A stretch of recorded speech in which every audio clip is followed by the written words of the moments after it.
बहुत समय पहले की बात है। पहाड़ों से घिरा, नदियों से सिंचित और हरे भरे खेतों से सजा एक विशाल राज्य था, सूर्यगढ़। सुबह होते ही महल की ऊंची मीनारों पर सूरज की पहली किरण पड़ती और पूरा राज्य सुनहरी आभा से भर उठता। लोग कहते थे कि सूर्यगढ़ की समृद्धि का कारण केवल उसकी भूमि नहीं, बल्कि उसका न्यायप्रिय राजा महाराज विक्रम सिंह था। महाराज विक्रम सिंह वृद्ध हो चुके थे। उनकी चाल अब पहले जैसी तेज नहीं रही थी। आंखों में अनुभव था, पर उनमें एक चिंता भी छिपी रहती थी। मेरे बाद इस राज्य का क्या होगा? उनके दो पुत्र थे, बड़ा राजकुमार आरव और छोटा राजकुमार विवान। आरव तेज बुद्धि का धनी था। उसे युद्धकला, राजनीति और रणनीति में महारत हासिल थी। वह आत्मविश्वासी था, कभी कभी इतना कि उसे अपने निर्णयों पर प्रश्न सुनना पसंद नहीं आता था। दरबारियों में उसकी लोकप्रियता थी, क्योंकि वह प्रभावशाली भाषण देता था और शक्तिशाली दिखता था।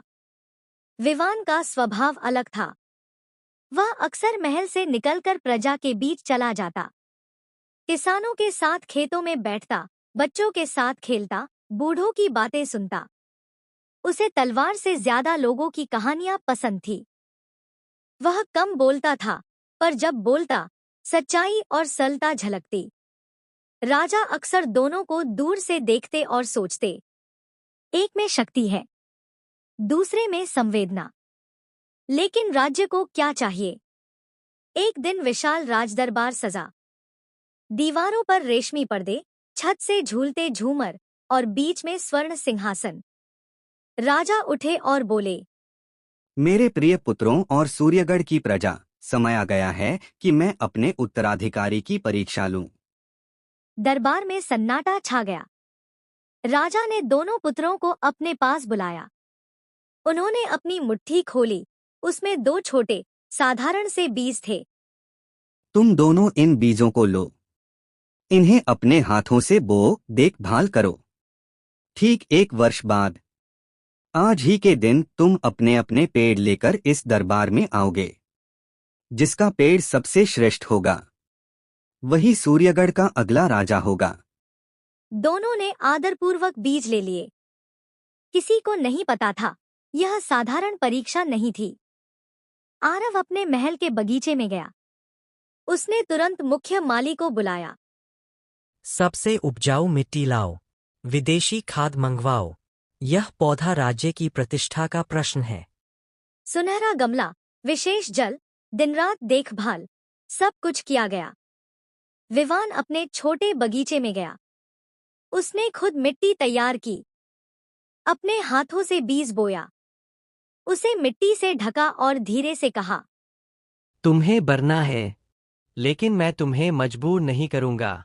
जितना हो सके उतना करना। वह रोज सुबह उसे पानी देता, शाम को देखता। कभी उससे बातें करता, जैसे वह कोई मित्र हो। कुछ सप्ताह बाद आरव के गमले में एक छोटा हरा अंकुर फूटा। दरबारियों ने कहा, देखिए, राजकुमार का पौधा कितना तेज बढ़ रहा है। आरव गर्व से मुस्कुराया। लेकिन विवान के गमले में कुछ नहीं। 1 महीना बीता, 2 महीने बीते, 3 महीने। विवान मिट्टी बदलता, धूप की दिशा बदलता, पानी का समय बदलता, पर मिट्टी शांत थी। एक रात वह उदास बैठा था। रानी देविका ने उसे देखा। क्या बात है पुत्र? विवान की आवाज भर्रा गई। माँ, शायद मैं योग्य नहीं हूँ। बीज उग ही नहीं रहा। रानी ने गहरी सांस ली। योग्यता परिणाम से नहीं, प्रयास से मापी जाती है। अगर तुम्हारा मन साफ है, तो चिंता मत करो। महल में चर्चा थी, आरव का पेड़ तो अद्भुत है, विवान शायद हार जाएगा। धीरे धीरे आरव का पौधा बड़ा पेड़ बन गया। उस पर सुंदर फूल खिले। उसकी शाखाएं मजबूत थी। विवान के गमले में अभी भी खाली मिट्टी थी। कई बार उसके मन में विचार आया, क्या मैं नया बीज लगा दूं? कोई जान भी नहीं पाएगा। पर हर बार वह खुद से कहता, अगर मैं झूठ से जीत गया तो क्या मैं सच में जीतूंगा? उसने खाली गमले को ही स्वीकार कर लिया। पूरा सूर्यगढ़ उत्सव में डूबा था। 1 वर्ष पूरा हो चुका था। दरबार फिर सजा। प्रजा, मंत्री, सैनिक सब उपस्थित थे। आरव एक भव्य रथ में अपना विशाल, फूलों से लदा पेड़ लेकर आया। तालियां गूंज उठीं। फिर विवान आया, साधारण वस्त्रों में, हाथ में खाली गमला। दरबार में हंसी की धीमी लहर उठी।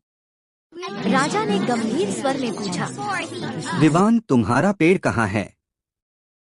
विवान ने सीधा खड़े होकर कहा, पिताश्री, मैंने हर संभव प्रयास किया, पर बीज नहीं उगा। मैं असफल रहा। उसकी आंखों में आंसू थे, पर सिर झुका नहीं था। राजा अचानक खड़े हुए। उनकी आवाज पूरे दरबार में गूंजी। सूर्यगढ़ के लोगों, जो बीज मैंने दिए थे वे उबाले हुए थे। उनसे कोई पौधा उग ही नहीं सकता था। सन्नाटा। राजा ने आरव की ओर देखा। यदि बीज उग नहीं सकता था तो यह पेड़ कैसे उगा? आरव के पास उत्तर नहीं था। राजा विवान के पास आए, उसका खाली गमला उठाया और बोले, जिसने असफलता स्वीकार की लेकिन झूठ का सहारा नहीं लिया, वही सच्चा राजा है। उन्होंने वहीं विवान के सिर पर मुकुट रखा। पूरा दरबार गूंज उठा। महाराज विवान की जय। विवान ने सिंहासन संभाला। उसका पहला आदेश था, राज्य में हर बच्चे को शिक्षा मिलेगी और हर किसान को न्याय। वह लोगों के बीच बैठता, उनकी समस्याएं सुनता। उसने दरबार के दरवाजे आम जनता के लिए खोल दिए। आरव ने अपनी गलती स्वीकार की। उसने भाई से माफी मांगी। विवान ने उसे गले लगाया। भाई, शक्ति और बुद्धि भी जरूरी है। साथ चलो। दोनों भाइयों ने मिलकर सूर्यगढ़ को और महान बनाया। अंतिम संदेश। वर्षों बाद जब लोग विवान की चर्चा करते तो कहते, उसकी ताकत तलवार में नहीं, उसके सत्य में थी। और महल के बगीचे में आज भी एक खाली गमला रखा है, ताकि हर आने वाला याद रखे, ईमानदारी की जड़ें भले दिखाई न दें, पर वही सबसे गहरी होती है। सीख। सच्चाई कभी कभी हमें अकेला कर देती है, लेकिन अंत में वही हमें ऊंचा उठाती है। ईमानदारी ही सबसे बड़ा गुण है।